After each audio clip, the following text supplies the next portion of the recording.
प्यारे बच्चों, सुप्रभात। आज की कक्षा में आपका स्वागत है और आज हम हिंदी व्याकरण के अंतर्गत पाठ 4 अलंकार का वर्णन करेंगे। सभी बच्चे इस बात का ध्यान रखें कि जो ये अलंकार है ये बहुत महत्वपूर्ण है और आगे भी आपके काम आने वाला है, क्योंकि हम बच्चों को सिखाते हैं कि बेटा आप कोई अपनी मनपसंद कविता सुनो या कविता लिखो या कविता याद करके सुनाओ, तो उसके लिए आपको उसमें सुर, ताल, लय सभी का ध्यान रखना होता है। ठीक उसी प्रकार जो अलंकार होता है वह भी काव्य की शोभा बढ़ाता है। यहाँ हम आपके सामने लिखा हुआ है, आइए शुरू करते हैं। अलंकार, जिसका अर्थ है आभूषण।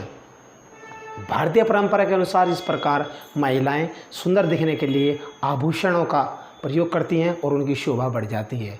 ठीक उसी प्रकार काव्य की शोभा बढ़ाने वाला जो तत्व है वो हमारा अलंकार है, जिसका शाब्दिक अर्थ आभूषण है। परिभाषा है काव्य की शोभा बढ़ाने वाला तत्व, यानी कि काव्य का जो अंग है वो है अलंकार, अर्थात वो अलंकार कहलाता है।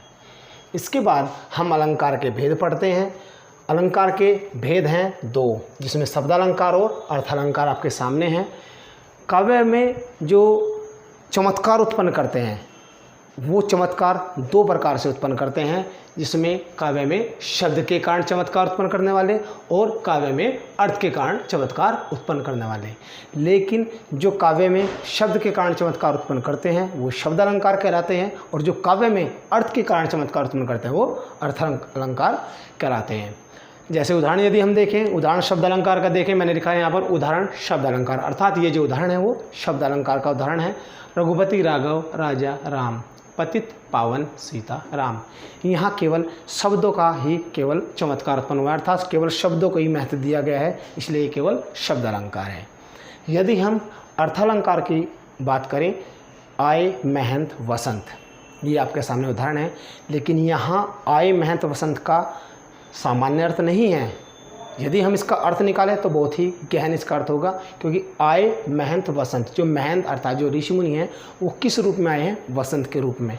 ये तो एक शाब्दिक अर्थ हुआ, अब हम इसका अर्थ निकालते हैं। महंत ऋषि मुनि अर्थात सज्जन लोगों के बारे में है और वसंत हरियाली के बारे में है। जिस प्रकार हमारा कोई मित्र, हमारा कोई मिलने वाला यदि हमसे मिलने आ जाता है तो हम उसको देखकर प्रसन्न हो जाते हैं, जिस प्रकार खेतों में हरी भरी हरियाली छा जाती है। तो इसमें जो अर्थ के कारण चमत्कार उत्पन्न हुआ, इसलिए क्या कहलाता है? उदाहरण। अलंकार का जो हमने बताया इसमें हुआ आपका अर्थ का उदाहरण। आइए बारी है अब आगे शब्द अलंकार के भेदों की।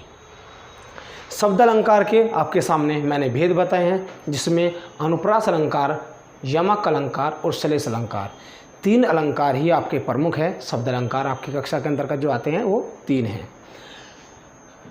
अर्थालंकार के अगर भेदों की बात करें तो इसके अंतर्गत आपके उपमालंकार, उत्प्रेक्ष अलंकार, अतिशयोक्ति अलंकार, मानवीकरण अलंकार और रूपक अलंकार, ये 5 प्रकार के अलंकार आपके अर्थालंकार के अंतर्गत आते हैं।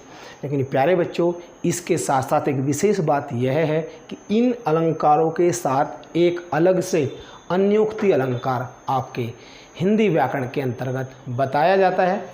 इसके बारे में भी हम जान लेते हैं।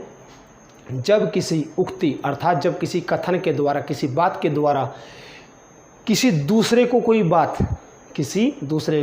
बात कही जाए, वहाँ अन्योक्ति अलंकार होता है। यानी अगर मैं किसी व्यक्ति से बात कर रहा हूँ लेकिन मैं बात उसके बारे में ना करके हम किसी तीसरे के व्यक्ति के बारे में बात कर रहे हैं, तो वहाँ पर अन्योक्ति अलंकार होता है। उदाहरण आपके सामने है। फूलों के आसपास रहते हैं फिर भी कांटे उदास रहते हैं। फूलों के आसपास कांटे रहते हैं लेकिन वे उदास क्यों रहते हैं? क्योंकि यहाँ बात फूलों और कांटे की नहीं हो करके किसी तीसरे के बारे में बात ही है। क्योंकि फूलों के आसपास रहते हैं भंवरे, जो उनका रस जो है ग्रहण करते हैं। भंवरे फूल का रस ग्रहण कर लेते हैं, और जो कांटे होते हैं वो फूलों के पास रहते हैं लेकिन उसके रस को ग्रहण नहीं कर पाते, इसलिए वो क्या हो जाते हैं? उदास हो जाते हैं। तो प्यारे बच्चों, आइए हम फिर एक बार छोटी सी नज़र डालते हैं इस पाठ के प्रारंभ से अब तक का।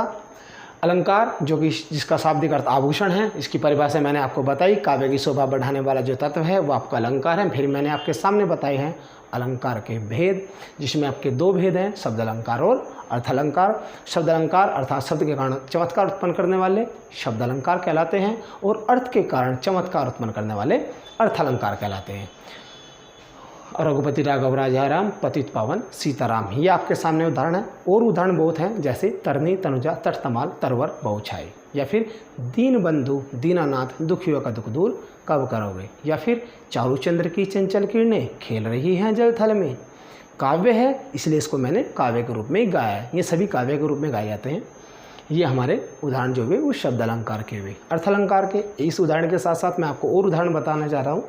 ये है उदाहरण अर्थालंकार का आई महंत वसन, या फिर चरण कमल बंदो हरिराई, या फिर निर्धन के धन सी तुम आई। ये सारे जो उदाहरण हैं वो हमारे इन्हीं के भेदों के अंतर्गत उदाहरण बताए जाते हैं। फिर इसके मैंने बताए शब्द अलंकार के भेद और अर्थालंकार के भेद।